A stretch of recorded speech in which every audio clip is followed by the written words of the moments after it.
Hello everyone, स्वागत है आपका अपने यूट्यूब चैनल बीएड कोर्स में। मैं डॉक्टर नीलिमा। आज इस वीडियो में चर्चा करूंगी भूमंडलीकरण एवं शिक्षा की। भूमंडलीकरण क्या है, शिक्षा का भूमंडलीकरण क्या है, भारत में शिक्षा के भूमंडलीकरण संबंधी क्या नीतियां हैं, शिक्षा के भूमंडलीकरण का भारत पर क्या प्रभाव पड़ा है और उसका क्या दुष्प्रभाव पड़ा है, यही चर्चा करेंगे इस वीडियो में। अगर आप बीएड के सिलेबस का हिंदी ट्रांसलेशन चाहते हैं या उसके नोट्स के वीडियो चाहते हैं या फिर बीएड के एडमिशन के प्रोसेस के विषय में जानना चाहते हैं तो डिस्क्रिप्शन बॉक्स में लिंक दिया हुआ है, आप जाकर वहां देख सकते हैं। और यदि आप मेरे चैनल पर नए हैं तो इसे सब्सक्राइब करके बेल आइकन दबा सकते हैं, जिससे आपको मेरे आने वाले वीडियो के नोटिफिकेशंस मिल सकें। तो आइए शुरुआत करते हैं। भूमंडलीकरण एवं शिक्षा। तो जो हम सबसे पहले देखते हैं कि भूमंडलीकरण का क्या अर्थ है। वैश्वीकरण या भूमंडलीकरण का अर्थ है अपने विचारों, वस्तु, सेवा, सिद्धांतों, संस्कृति, नैतिक मूल्यों या शिक्षा को विश्वव्यापी बनाना, पूरे विश्व में प्रचार प्रसार करना। अर्थात अपने राष्ट्र की ज्ञान, तकनीकी, आर्थिक ज्ञान, नैतिक मूल्यों, विचारों, सिद्धांतों का देश की सीमा से बाहर विस्तार करना भूमंडलीकरण है। भूमंडलीकरण में एक देश अपनी गतिविधियों से समस्त विश्व को प्रभावित करने की क्षमता रखता है। अब हम देखते हैं कि भूमंडलीकरण का भारत की शिक्षा पर क्या प्रभाव पड़ा। तो 1991 और 92 ईस्वी में भारत ने आर्थिक उदारीकरण की नीति को अपनाया। इसके विषय में हमने पहले के वीडियो में चर्चा कर ली है। और आर्थिक उदारीकरण की नीति के कारण भारत में भूमंडलीकरण को बढ़ावा मिला और भूमंडलीकरण ने न केवल रोजगार, चिकित्सा, तकनीकी, व्यापार, उद्योग के क्षेत्र में अनेक नई संभावनाओं को तलाशा है, बल्कि शिक्षा के क्षेत्र में भी अनेक संस्थाओं ने राष्ट्र में अपनी पहुंच बनाई है तथा देश के नागरिकों को शिक्षा की सुविधाएं उपलब्ध कराने में महत्वपूर्ण भूमिका अदा की है। अब हम ये समझते हैं कि शैक्षिक वैश्वीकरण क्या है। शैक्षिक वैश्वीकरण का अर्थ है शिक्षा के फैलाव एवं का विस्तार। इसके अंतर्गत शिक्षा की संस्थाओं को अन्य देशों में स्थापित करने की योजना का निर्माण किया जाता है और शैक्षिक प्रशासन या शैक्षिक संगठन की स्थापना की जाती है, जिससे शिक्षा के वैश्वीकरण द्वारा गुणवत्तापूर्ण शिक्षा की व्यवस्था करना आसान हो जाता है। अब हम देखते हैं कि भारत में उच्च शिक्षा के अंतर्राष्ट्रीयकरण संबंधी क्या नीतियां हैं, क्योंकि उन्हीं नीतियों के अनुसार देश में विदेशी शिक्षण संस्थाएं स्थापित की जा सकती हैं। तो भारत में उच्च शिक्षा के बाजार को दुनिया के अन्य विश्वविद्यालयों के लिए खोलने के विचार का जन्म उदारीकरण के शुरुआती दौर में ही हुआ था। वर्ष 1995 में कांग्रेस सरकार फॉरेन एजुकेशन बिल लेकर आई थी, किंतु ये बिल पास नहीं हो सका। इस बिल के बाद वर्ष 2006 में इस बिल का नया ड्राफ्ट तैयार किया गया, किंतु विधेयक कैबिनेट की मंजूरी से आगे नहीं बढ़ सका। विरोध के कारण ये बिल भी पास नहीं किया जा सका। इसके बाद 2010 में भी मनमोहन सिंह की सरकार ने फॉरेन एजुकेशन इंस्टीट्यूशन बिल लाई और लेकिन उस समय भी विरोध के कारण यह बिल संसद से पास नहीं हो सका था। तो ये जो 2-3 बार फॉरेन एजुकेशन से संबंधित बिल लाया गया किंतु पास नहीं हो सका, इसका विरोध होता रहा। तो इसके कई कारण थे कि यदि विदेशी शिक्षण संस्थान भारत आए तो उच्च शिक्षा हासिल करने का खर्च बहुत बढ़ जाएगा। इससे उच्च शिक्षा देश की आबादी के एक बड़े हिस्से की पहुंच से दूर हो जाएगी। फिर भारत के उच्च शिक्षा इकोसिस्टम में विदेशी संस्थानों को स्वायत्त संस्थानों के तौर पर प्रवेश दिया जाएगा, तो उच्च शिक्षा के क्षेत्र में उथल पुथल मच जाएगी। जैसे जो विदेशी संस्थाएं आएंगी तो ये परिवर्तन होंगे, इस डर से इस बिल का विरोध होता रहा है। नेक्स्ट है विदेशी विश्वविद्यालय देश के उच्च शिक्षा की वास्तविक जरूरतों पर ध्यान नहीं देंगी कि भारत की क्या आवश्यकताएं हैं, क्योंकि शिक्षा की व्यवस्था तो देश की और देश के नागरिकों की आवश्यकता को देखकर ही की जाती है। नेक्स्ट है भारतीय विद्वान अधिक वेतन की चाह में उनकी ओर आकर्षित होंगे। अर्थात ये जो डर था कि जैसे अगर विदेशी संस्थान आएंगे, अगर वो अच्छा सैलरी देते हैं तो स्वाभाविक है कि जो विद्वान है वो अच्छी सैलरी, अधिक पैसा कमाने की वजह से जो विदेशी संस्थान होंगे उनकी ओर आकर्षित होंगे। अब हम देखते हैं कि जो अभी राष्ट्रीय शिक्षा नीति आई हमारी 2020 में, उसमें भी भारत को उच्च शिक्षा के क्षेत्र में वैश्विक स्टडी डेस्टिनेशन बनाने की बात कही गई है। और जो रोड मैप तैयार किया गया है उसके अनुसार यह लक्ष्य रखा गया है कि 2030 तक देश की उच्च शिक्षा का अंतर्राष्ट्रीयकरण होना है, जिसमें कि विश्व की कुछ गिनी चुनी टॉप 100 विश्वविद्यालयों में से कुछ को भारत में काम करने की इजाजत दी जाएगी। इसके लिए जरूरी कानून सुधार भी किए जाएंगे। नेक्स्ट है विश्वविद्यालयों को नियामक व्यवस्था और प्रशासनिक स्तर पर विशेष दर्जा दिया जाएगा। उन्हें देश के अन्य स्वायत्त संस्थानों की तरह छूट दी जाएगी। इन सुझावों को ध्यान में रखते हुए भारत का शिक्षा मंत्रालय उच्च शिक्षा आयोग की स्थापना के लिए विधेयक तैयार कर रहा है, जिससे विदेश के विश्वविद्यालय को भारत में अपनी शाखाएं खोलने का अवसर मिल सकेगा। अर्थात अभी जो नीति है भूमंडलीकरण के बाद भी भारत में विदेशी संस्थाओं को अपने शिक्षण संस्थान स्थापित करने या खोलने का अधिकार नहीं है। वर्तमान में जो नियम है, वर्तमान नियम विदेशी विश्वविद्यालय को स्वतंत्र रूप से भारत में कैंपस स्थापित करने की अनुमति नहीं देते। विदेशी विश्वविद्यालय विभिन्न तंत्रों के माध्यम से भारतीय भागीदारों के साथ सहयोग कर सकते हैं। विश्व स्तर पर प्रसिद्ध विश्वविद्यालय भारत के साथ सहयोग करते हैं। अर्थात वो स्वतंत्र रूप से कैंपस नहीं खोल सकते, यहीं के शिक्षण संस्थाओं के साथ भागीदारी के द्वारा वो कार्य करते हैं। और अभी भी बहुत सारे विश्व स्तर के प्रसिद्ध जो विश्वविद्यालय हैं वो भारत के साथ सहयोग कर रहे हैं।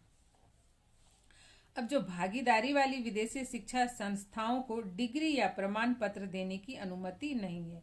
अर्थात जो विदेशी संस्थाएं भारतीय शिक्षा संस्थाओं के साथ भागीदारी पर कार्य कर रही हैं शिक्षा देने का, उन्हें डिग्री या प्रमाण पत्र देने की अनुमति नहीं है। नेक्स्ट है शिक्षा विभाग ने लगभग 150 विदेशी संस्थाओं को अनुमति दी है जो कि अभी भागीदारी पर कार्य कर रहे हैं। ये संस्थाएं पाठ्यक्रम का एक निश्चित भाग भारतीय विश्वविद्यालयों में पूरा कराती हैं और शेष पाठ्यक्रम विदेश में पूरा करवाती हैं। तो इस तरह से स्पष्ट है कि विदेशी संस्थानों का स्वतंत्र रूप से शिक्षण संस्थान भारत में नहीं है। जो भी शिक्षा विदेशी जो संस्थान शिक्षण संस्थान दे रहे हैं वो भारतीय संस्थानों के साथ भागीदारी साझेदारी करके दे रहे हैं। अब भूमंडलीकरण का भारतीय शिक्षा पर क्या प्रभाव पड़ा है उसकी हम चर्चा करते हैं। सबसे पहले सकारात्मक प्रभाव को हम देखेंगे कि भूमंडलीकरण का सकारात्मक प्रभाव शिक्षा पर क्या पड़ा। जो नंबर 1 है, शिक्षा प्राप्त करने का अधिक अवसर।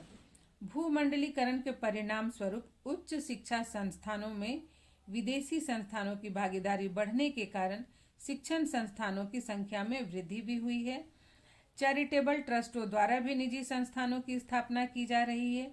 हमने पहले पढ़ा है कि कुछ चैरिटेबल ट्रस्ट सोसाइटियों को शिक्षण संस्थान स्थापित करने का अधिकार है, तो ऐसे ट्रस्टों ने भी निजी शिक्षण संस्थान स्थापित किए, जिससे भारत के युवा वर्ग को शिक्षा प्राप्त करने के अधिक अवसर एवं विकल्प उपलब्ध हो रहे हैं। नेक्स्ट है शिक्षित जनसंख्या में वृद्धि। शैक्षिक संस्थानों में शिक्षा के अवसरों में वृद्धि के कारण छात्रों को उच्च शिक्षा आसानी से उपलब्ध हो रही है, जिसके कारण उच्च शिक्षा प्राप्त लोगों की संख्या में भी दिन प्रतिदिन वृद्धि हो रही है। नेक्स्ट है शिक्षा की गुणवत्ता में सुधार। भूमंडलीकरण की अवधारणा के कारण अंतर्राष्ट्रीय प्रतिस्पर्धा में वृद्धि हुई है। कुछ शिक्षण संस्थाओं ने अपने शैक्षिक स्तर को सुधार कर स्वयं को विश्व की श्रेष्ठतम शिक्षा संस्थाओं में अपने को शामिल कर लिया है। इन संस्थानों से निकले छात्र छात्राओं ने अपनी प्रतिभा एवं योग्यता की धाक संपूर्ण विश्व में स्थापित कर ली है। अर्थात अभी प्रतिस्पर्धा का दौर है और अधिक छात्र उनके शिक्षण संस्थान की ओर आकर्षित हों, इसलिए कई शिक्षण संस्थानों ने अपने शैक्षिक स्तर को सुधारा है। जो सुविधाएं दी जाती है उसमें भी सुधार किया है। नेक्स्ट है शिक्षा प्रणाली में सुधार। भूमंडलीकरण ने शिक्षा के अनेक नए आयामों को भी जन्म दिया है। भूमंडलीकरण के कारण हमारे पाठ्यक्रम में, हमारे शिक्षण विधियों में, परीक्षा प्रणाली में सुधार आया है। आज हम सूचना एवं संप्रेषण की आधुनिक प्रौद्योगिकी का प्रयोग शिक्षा में करते हैं। इसमें ऑनलाइन प्रवेश भी ले सकते हैं, ई लर्निंग हो रहा है, वर्चुअल विश्वविद्यालय चल रहे हैं, ऑनलाइन परीक्षाएं भी चल रही है और इंटरनेट की सहायता से दुनिया भर के साहित्य घर बैठे पढ़ रहे हैं। आज बच्चे ई लाइब्रेरी का प्रयोग कर रहे हैं और उन्हें अनेक लेखकों की जो पुस्तकें हैं वो ऑनलाइन पढ़ने को मिल रही है। तो यह सब वैश्वीकरण का ही परिणाम है। नेक्स्ट है युवाओं में विशेष कौशलों का विकास। तो भूमंडलीकरण के प्रभाव के कारण ही अभी समाज में जो व्यावसायिक शिक्षा है उसका महत्व बढ़ गया है। हर कोई वोकेशनल कोर्स करना चाहता है। तो शिक्षण संस्थान भी विशेष कौशल युक्त युवा वर्ग के निर्माण में महत्वपूर्ण भूमिका का निर्वाह कर रहे हैं। वर्तमान में केवल इंजीनियरिंग एवं चिकित्सा के क्षेत्र में ही नहीं, वरन संगीत, नृत्य, पेंटिंग, खेल, फैशन डिजाइनिंग और स्वास्थ्य संबंधी अनेक विभिन्न कौशलों से युक्त व्यक्ति पूरे विश्व स्तर पर ख्याति अर्जित कर रहे हैं। अमेरिका में भारतीय इंजीनियरों की सर्वाधिक मांग भी है। नेक्स्ट है अंतर्राष्ट्रीय समझ का विकास। भूमंडलीकरण ने छात्रों को विश्व स्तर के ज्ञान के साथ साथ विश्व संस्कृति, विश्व के देशों की पारस्परिक निर्भरता, सहयोग, त्याग, सद्भावना इत्यादि से परिचित कराया है। छात्र यह समझ रहे हैं कि जो विश्व के देश हैं वो आपस में एक दूसरे पर निर्भर हैं। इन्हें एक दूसरे की आवश्यकताओं को पूरा करने के लिए एक दूसरे के सहयोग की आवश्यकता होती है। एक दूसरे की रक्षा के लिए, सुरक्षा के लिए भी एक दूसरे की आवश्यकता है। तो इस तरह से छात्रों में वसुधैव कुटुंबकम की भावना का भी विकास हुआ है। यह भावना सबल हुई है। अब हम देखते हैं कि भूमंडलीकरण का भारतीय शिक्षा पर क्या दुष्प्रभाव पड़ा है। नंबर 1 है प्रत्येक स्तर की निजी शिक्षण संस्थाओं द्वारा शोषण में वृद्धि। निजी शिक्षण संस्थानों में अभिभावक एवं शिक्षक दोनों के आर्थिक शोषण में वृद्धि हुई है। निजी संस्थान शिक्षा के नाम पर मनमाना फीस वसूल रहे हैं, साथ ही शिक्षकों से अधिक काम लेते हैं एवं वेतन कम देते हैं। इनकी नौकरी भी सुरक्षित नहीं है। फीस के अतिरिक्त भी ये विभिन्न कार्यों के नाम पर पैसे की डिमांड करते रहते हैं, जिससे कि अभिभावक परेशान रहते हैं। नेक्स्ट है सब्सिडी में कटौती। वैश्वीकरण का एक प्रभाव यह भी है कि शिक्षा पर दी जाने वाली सब्सिडी में कटौती हो रही है। निजीकरण केवल मध्यम तथा उच्च वर्ग को फायदा पहुंचा रहा है। विद्यालयों तथा महाविद्यालयों की फीस में कई गुना वृद्धि हुई है। महंगी शिक्षा पद्धति के कारण उच्च एवं व्यावसायिक शिक्षा प्राप्त करना गरीबों के वश की बात अब नहीं रही। नेक्स्ट है भारतीय संस्कृति का पतन। भूमंडलीकरण के प्रभाव से शिक्षा ही नहीं, संस्कृति भी पतन की ओर तेजी से बढ़ रही है। शिक्षा संस्थान फैशन का केंद्र बन गए हैं। छात्र शिक्षक संबंधों की गरिमा दम तोड़ रही है। मानवीय मूल्यों का महत्व अब नहीं रहा छात्रों के समक्ष या शिक्षकों के। कुछ शिक्षक भी इसके अपवाद रहे हैं। छात्र पढ़ लिख कर अपने संस्कार भी भूलते जा रहे हैं। शिक्षा व्यक्ति को स्वार्थी बना रही है। आज शिक्षक भी अपनी जो कर्तव्य है उस कर्तव्य को भूल रहे हैं। कई शिक्षकों की कर्तव्यहीनता हमें आए दिन सुनने पढ़ने को मिल जाती है। नेक्स्ट है शिक्षा का बाजारीकरण। भूमंडलीकरण के कारण शिक्षा का बाजारीकरण हो गया है। धनी वर्ग के बच्चे पैसों के बल पर अपनी इच्छा अनुसार शिक्षा ग्रहण कर लेते हैं, किंतु शिक्षा ग्रहण कर पा रहे हैं।